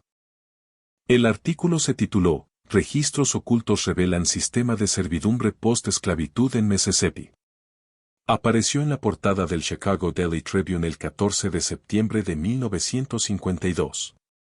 La reacción fue inmediata. Periódicos del norte retomaron la historia. The New York Times envió un reportero a Jackson para verificar. Time publicó un reportaje. Programas de radio lo debatieron. De pronto, el libro secreto oculto durante casi un siglo era noticia nacional. En Mississippi, la reacción fue intensa y dividida. Algunos se horrorizaron y expresaron vergüenza, otros se enfurecieron, hablando de ataque al sur y alegando tergiversación. Las familias nombradas en documentos emitieron comunicados, contrataron publicistas o guardaron silencio. Varios descendientes presentaron demandas para intentar impedir la publicación de los documentos, alegando invasión de privacidad y difamación. Ninguna prosperó. Los documentos eran parte del registro histórico y la investigación era legítima, además, la verdad era una defensa sólida ante la difamación. Pero las batallas legales se extendieron durante el otoño, creando estrés e incertidumbre constantes. La atención le trajo a Thomas validación y problemas. Lo invitaron a hablar en universidades sobre el hallazgo. La American Historical Association reconoció su labor archivística. Estudiantes de posgrado empezaron a contactarlo. Pero también se convirtió en un blanco. Recibió cartas furiosas. Alguien pintó insultos en la pared de su edificio. Le rajaron las llantas del coche 2 veces. Una noche, al salir tarde de la sociedad histórica, encontró a 3 hombres esperando en el estacionamiento. No lo atacaron, solo lo miraron mientras él subía al auto y se iba. El mensaje fue claro. La señora Pritchard le pidió que se fuera. No puedo tener este tipo de problemas. La gente habla. Tengo otros inquilinos. Thomas encontró otro apartamento, en un vecindario menos cómodo. Empezó a variar su ruta al trabajo, a mirar por encima del hombro y a dormir mal. El Dr. Vance no lo pasó mejor. La junta directiva, bajo presión de donantes y miembros de la comunidad, votó 6-1 para despedirlo. La razón oficial fue diferencias en la dirección y prioridades institucionales. La razón real era el libro. Vance aceptó el despido con resignación cansada. Tengo 63 años. Pensaba jubilarme en unos años. Pero me indigna que crean que pueden suprimir la verdad histórica para proteger reputaciones. Presentó una demanda por despido injustificado que se alargaría durante 1 año. Finalmente recibiría un acuerdo que cubría su salario restante, aunque sin el aumento de pensión que habría obtenido al jubilarse normalmente. Thomas enfrentó su propia crisis laboral. El nuevo director, nombrado por la Junta, dejó claro que su puesto no era seguro. Tu contrato es mes a mes. Dada la controversia, creemos que lo mejor es separarnos. Estaban apartando a Thomas por haber sacado a la luz una verdad histórica. Pero surgieron oportunidades.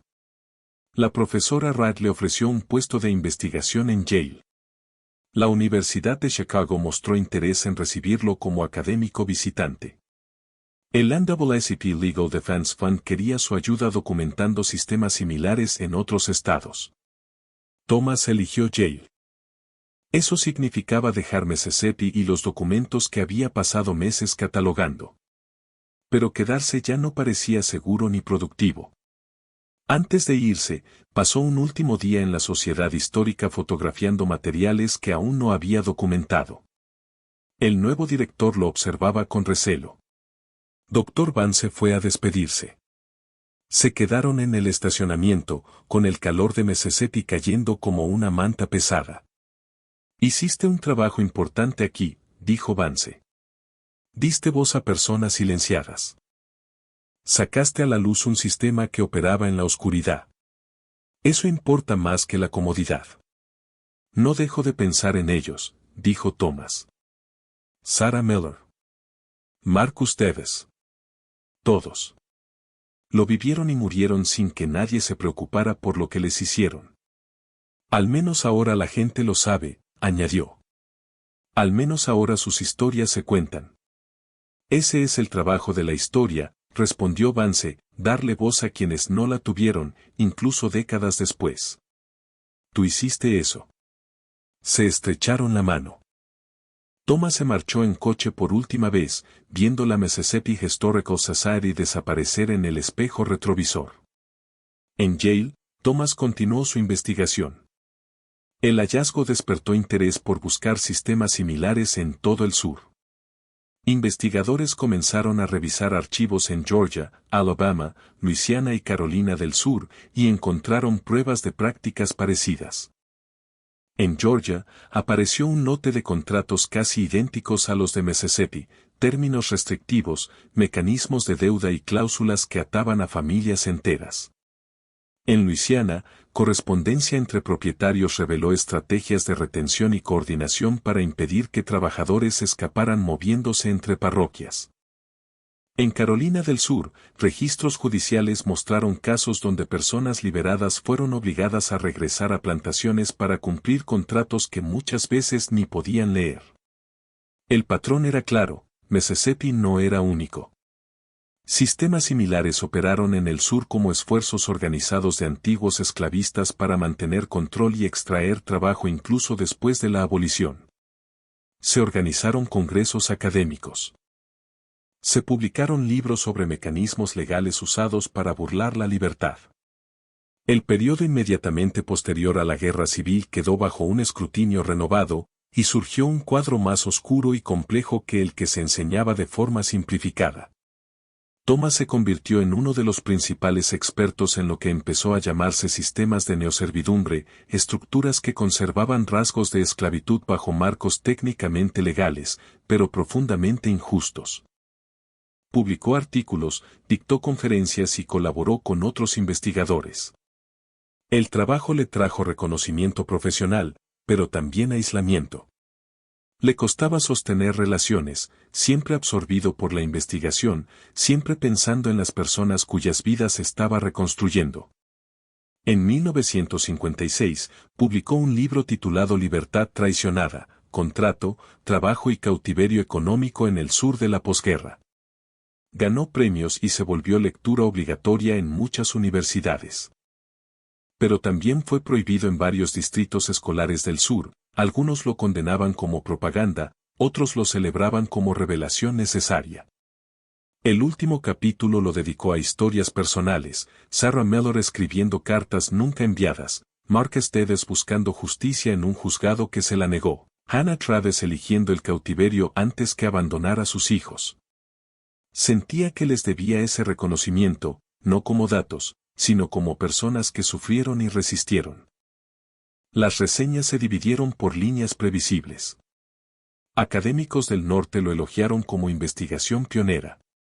Periódicos del sur lo llamaron un ataque para manchar la región. La verdad, como siempre, era más compleja. Entre las cientos de cartas que Thomas recibió, una destacó. Llegó a principios de 1957, en papel sencillo. Estimado profesor Whitfield. Me llamo Dorothy Carter. Tengo 73 años y vivo en Chicago, aunque nací en Mississippi en 1884. Le escribo porque vi su libro en la biblioteca y, al leerlo, lloré durante horas. Mi abuela se llamaba Elizabeth Richardson. Murió cuando yo tenía 15 años, la conocí bien y escuché sus historias. Me habló de la plantación donde trabajó después de la libertad. Me contó que firmó papeles que no podía leer, que le decían que debía dinero por vivienda y comida, que intentó irse y la devolvieron. De niña, yo no lo entendía. ¿Cómo podía estar esclavizada después de que la esclavitud terminó? Pensé que quizá exageraba por el dolor. Pero al leer su libro, entendí, no era confusión. Era real. Era un sistema. Mi abuela quedó atrapada en ese tipo de arreglo. Logró escapar en 1871. Caminó 50 millas hasta Memphis con mi madre bebé envuelta en un chal. Nunca volvió a Mississippi. Nunca volvió a sentirse segura allí. Trabajó como lavandera, ahorró dinero y nos dio una vida. Pero nunca se sintió completamente libre. Tuvo pesadillas hasta el día en que murió. Ahora entiendo por qué, la libertad en el papel no es lo mismo que la libertad en la realidad. El trauma se queda. Y cuando te traicionan una vez, ya no confías igual. Le escribo para darle las gracias. Gracias por demostrar que era real. Gracias por documentar lo que ocurrió. Gracias por darle voz a lo que mi abuela vivió. Ahora, cuando la gente pregunta por su vida, puedo decir, esto es lo que ella pasó. Por esto se fue y no regresó. Por esto la libertad fue complicada. Gracias por su valentía al decir la verdad cuando otros no querían escucharla. Con profunda gratitud. Dorothy Carter. Thomas leyó la carta en su oficina de Yale.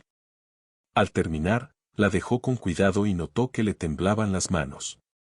Esto era por lo que importaba el trabajo, no por el prestigio, sino por darle a alguien respuestas cargadas desde la infancia. Probar que el sufrimiento de su abuela era real, documentado y parte de un patrón mayor. Respondió de inmediato. Estimada señora Carter. Gracias por su carta. Significa para mí más de lo que puedo expresar. La historia de su abuela merece ser recordada. Me honra que mi trabajo la haya ayudado a comprender su experiencia. Si usted está dispuesta, me gustaría saber más sobre la vida de su abuela, no para publicar sin su permiso, sino para mi investigación. Cada historia importa. Cada persona que vivió este sistema merece ser recordada como individuo, no solo como una línea en un libro. Con respeto y admiración. Thomas Whitfield. Dorothy aceptó hablar. Se escribieron durante años, ella compartió relatos familiares, documentos y fotografías. Con su permiso, Thomas incluyó la historia de Elizabeth Richardson en publicaciones posteriores y mantuvo la carta enmarcada en su escritorio. En días difíciles, cuando se preguntaba si el costo había valido la pena, la releía. Thomas nunca regresó a Mississippi. El estado quedó para siempre ligado a amenazas, presión y una salida forzada. En Yale, con el tiempo obtuvo una cátedra y se convirtió en autoridad respetada sobre la reconstrucción y los sistemas laborales de posguerra.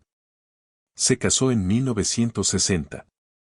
Ella se llamaba Ellen y era profesora de historia en secundaria, compartía su pasión por la educación y la justicia social. Tuvieron 2 hijos, un niño y una niña. Thomas intentó darles una infancia normal, aunque su trabajo inevitablemente marcó su hogar, libros, documentos y conversaciones sobre injusticias. Una vez, su hijo le preguntó, con unos 12 años. «Papá, ¿por qué estudias cosas tan tristes todo el tiempo?» Thomas pensó antes de contestar.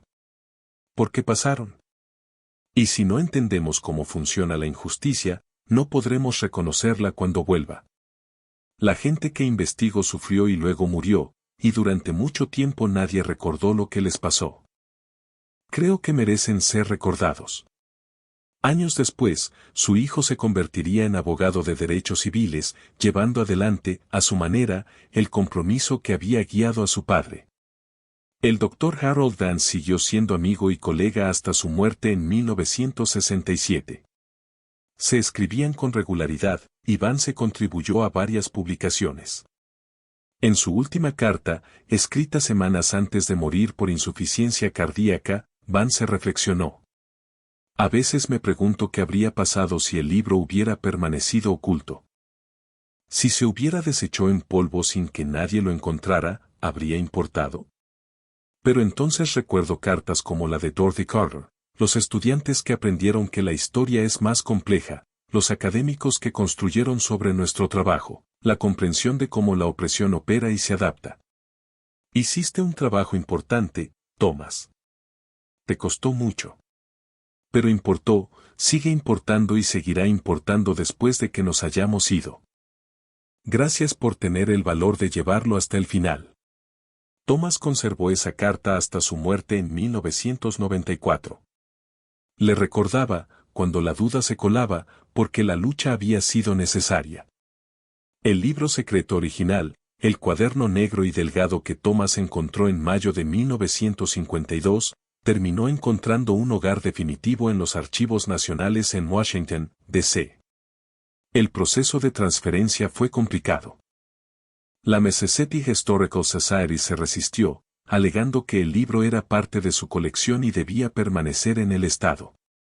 Pero tras desafíos legales y presión de organizaciones históricas nacionales, aceptaron transferirlo a custodia federal para preservación y acceso. Hoy está guardado en una bóveda con control de clima, disponible para investigadores con cita previa. Sus páginas están protegidas y el contenido ha sido digitalizado para permitir el estudio sin manipular el original frágil. Se volvió, a su modo, célebre, una fuente primaria que cambió la comprensión histórica. Aparece en documentales, exposiciones y estudios académicos. Investigadores aún encuentran nuevas lecturas décadas después. Más allá de los círculos académicos, el hallazgo tuvo impactos amplios.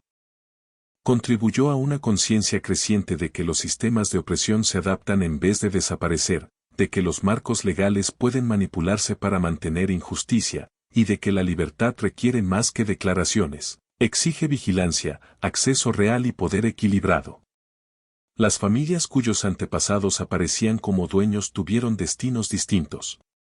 Algunas reconocieron lo ocurrido, expresaron arrepentimiento y apoyaron iniciativas de educación histórica. La familia Morrison creó un fondo de becas para descendientes de personas atrapadas en sistemas de trabajo contractual. La familia Harrison donó registros de plantación a un archivo universitario pidiendo estudio honesto. Otras permanecieron a la defensiva. Algunas intentaron durante décadas borrar sus nombres de relatos históricos, sin éxito. Unas pocas insistieron en que los contratos eran acuerdos comerciales legítimos descritos injustamente como explotación. Los descendientes de quienes figuraban como explotados tuvieron reacciones variadas. Muchos no sabían que sus antepasados estaban documentados hasta que estalló la noticia. Para algunos, aportó contexto a historias familiares transmitidas por generaciones, para otros, fue confirmación dolorosa de traumas sospechados. Varios descendientes trabajaron con historiadores para rastrear experiencias familiares, reconstruyendo vidas a partir de fragmentos. En 1985, un descendiente llamado James Mellor, que rastreó su linaje hasta Sarah Mellor, habló en una conferencia. Durante la mayor parte de mi vida supe casi nada de mi tatarabuela, salvo su nombre y que murió joven. Las pocas historias eran vagas, que no podía dejar la plantación, que murió antes de los 40. Cuando vi su nombre en el libro, Sarah M., 14 de mayo de 1865, RC7, fue como encender una luz en una habitación oscura. Entendí, no era solo mala suerte, estaba atrapada en un sistema diseñado para atraparla.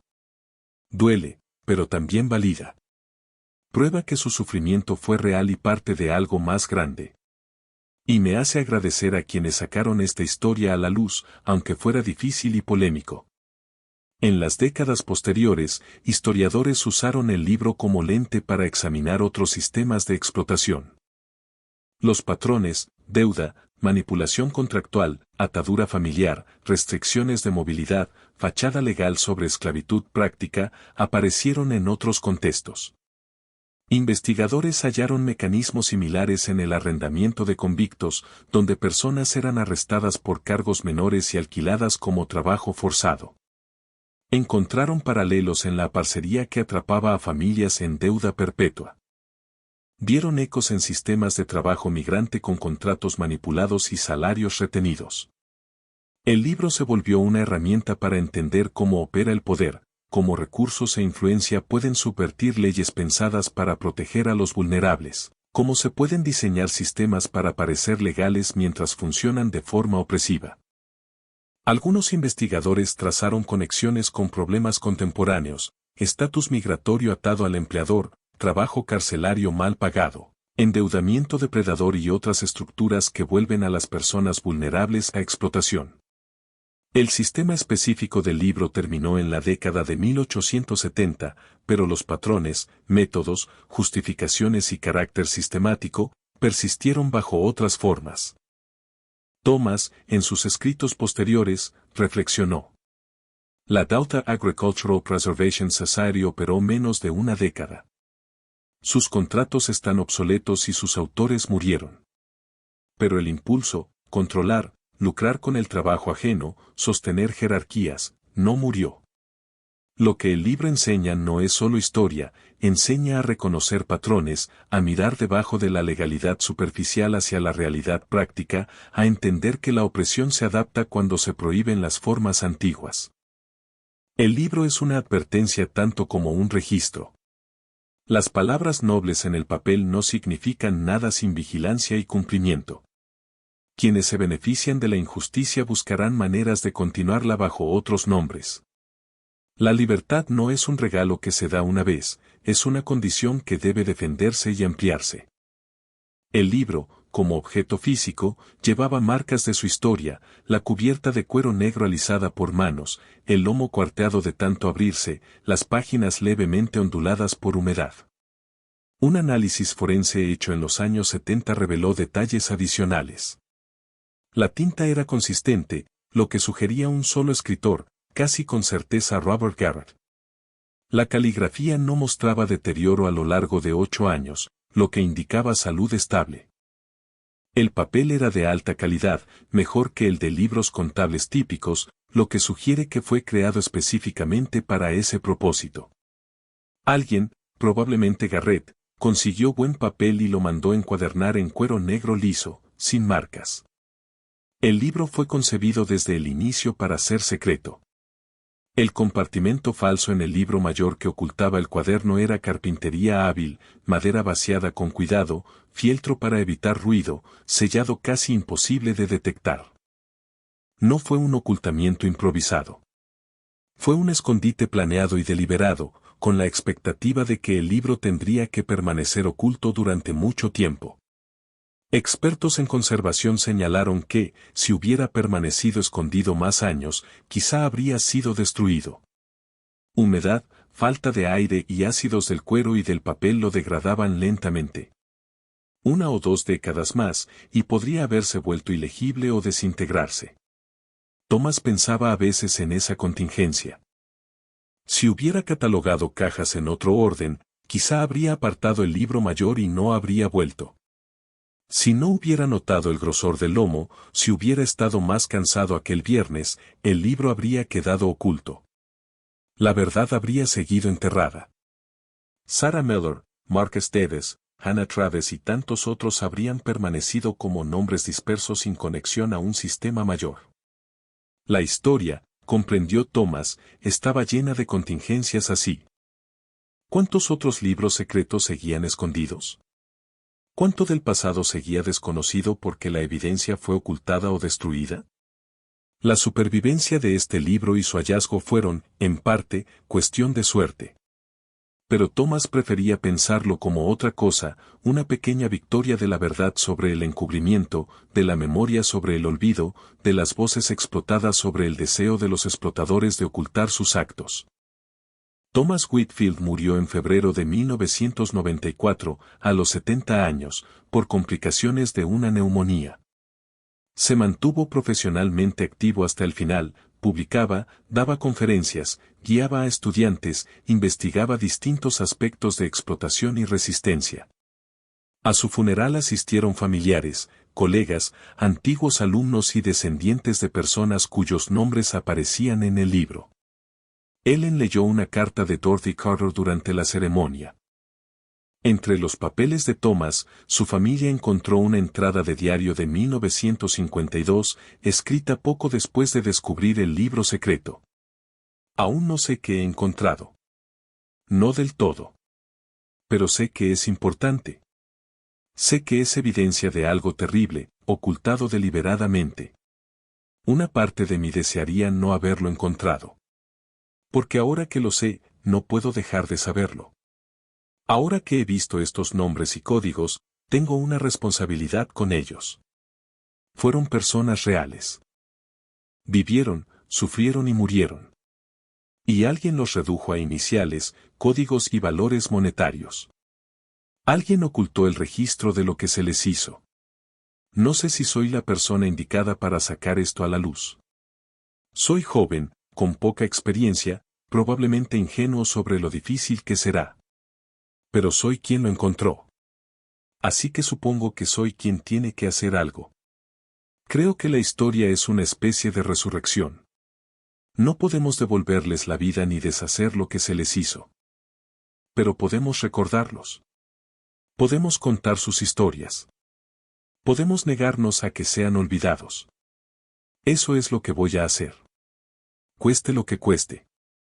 Ellen, al leer esa entrada tras la muerte de Thomas, lloró, sabía lo que había costado, amenazas, controversia, pérdidas. Pero también sabía lo que había logrado, la verdad revelada, historias contadas, comprensión histórica ampliada y respuestas para personas como Dorothy Carter. En un homenaje en Yale, la profesora Alolana Rad habló sobre el legado de Thomas. Thomas Whitfield cambió como entendemos la reconstrucción.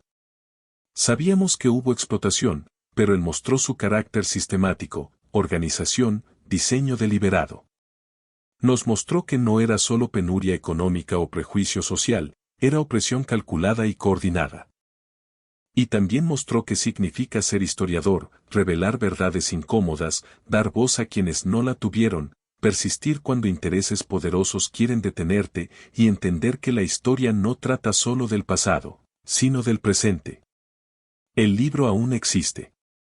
La evidencia sigue ahí. Las generaciones futuras lo estudiarán. Ese es el legado de Thomas, el compromiso con la verdad pese al costo. La plantación donde Robert Garrett operó su parte de la red ya no existe como tal.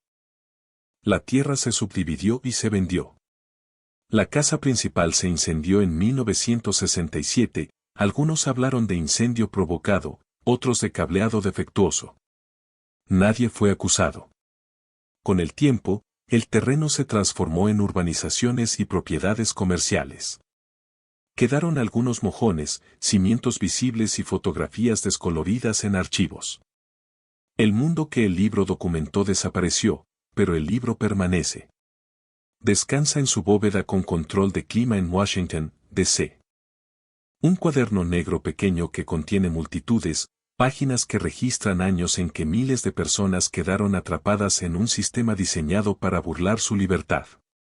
Los investigadores todavía piden acceso. Los estudiantes siguen escribiendo trabajos. Existe en forma digital y es estudiado una y otra vez. Los códigos han sido descifrados, los nombres identificados, el sistema expuesto con detalle. Sin embargo, algo se pierde para siempre, las vivencias internas detrás de cada entrada, que pensó Sarah Mellor al firmar, que sintió Mark Stedes en aquel tribunal, que se repetía Hannah Travis para resistir año tras año. El libro registra acciones y resultados, pero no sentimientos ni pensamientos. Sabemos qué les pasó. No sabemos del todo cómo fue ser ellos.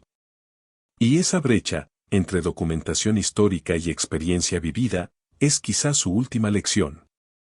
Podemos estudiar el pasado, excavar evidencia y revelar secretos, pero nunca recuperar plenamente lo perdido. Solo podemos recordar, aprender y comprometernos a impedir que sistemas así vuelvan a operar. El sistema, la Daughter Agricultural Preservation Society, la red de plantadores, los contratos restrictivos, terminó en el siglo XIX. Pero sus ecos persistieron en estructuras posteriores, a parcería, arrendamiento de convictos, peonaje por deudas, encarcelamiento masivo, cada uno con mecanismos propios. Parte de una historia larga de control y explotación de quienes tenían menos poder. El libro da testimonio de un capítulo de esa historia. Prueba que la abolición en el papel no significó abolición en la práctica. Documenta cómo los sistemas se adaptan, cómo la opresión cambia de forma, cómo la libertad debe defenderse activamente. Y recuerda que la verdad, incluso enterrada y escondida, puede revelarse. Que documentos secretos durante décadas pueden salir a la luz. Que voces silenciadas pueden hablar a través de los años, si estamos dispuestos a escuchar. El libro existe. Espera en su bóveda al próximo investigador, a la próxima generación de estudiantes, a la próxima persona que intente comprender cómo funciona la injusticia y cómo debe enfrentarse. Ha sobrevivido contra todo pronóstico, pese a esfuerzos por ocultarlo.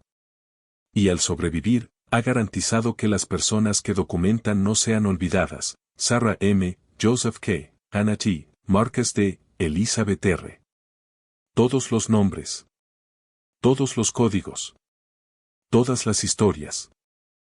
Permanecen, no solo como entradas de un libro secreto finalmente sacado a la luz, sino como seres humanos cuya experiencia, sufrimiento y resistencia se vuelven parte de nuestra memoria colectiva cuando elegimos recordar en lugar de olvidar.